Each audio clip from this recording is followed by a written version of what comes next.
very little diversity and inclusion in this profession. And today I make that stance as a registered architect to make sure that I try to involve as many people of different cultures, people of different sexes involved, because it's important.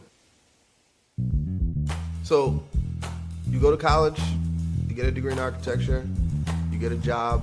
What happens next? You got to get a license. My journey into architecture began at the age of 9 as a young kid in Brooklyn in 1991. It all started Monday when Angela and Gavin Cato were hit by a car. The driver, an Hasidic Jew, was not badly injured, but one child died. The other is in critical condition. I'd heard through the news and through just conversations in the community that a colleague of mine, a classmate, was killed in a car accident. He was murdered outside playing. He was hit by a car.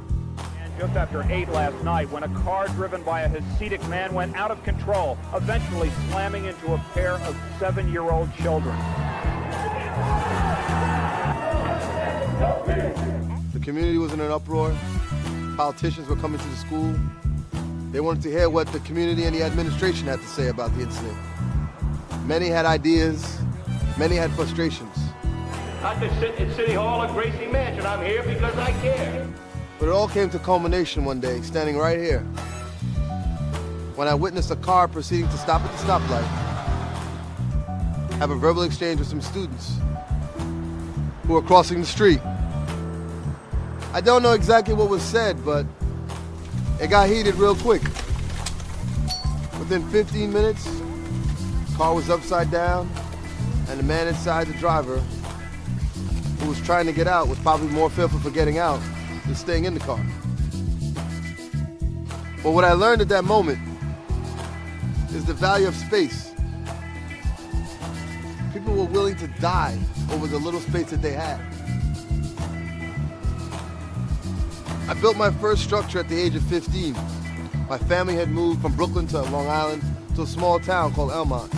My grandfather, realizing that we had a desire for more space, decided to construct a shed.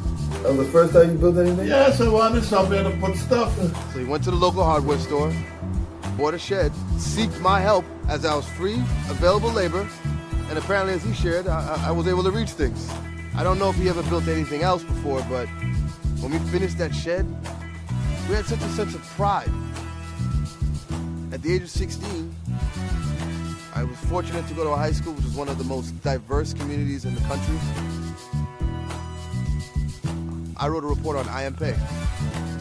I believe how I met IMP was through long walks with my father on the weekends, walking through Roosevelt Field Mall, of whom he was the architect. I learned so much about him. IMP's structures, his yearn and resistance to following the style at that time inspired me.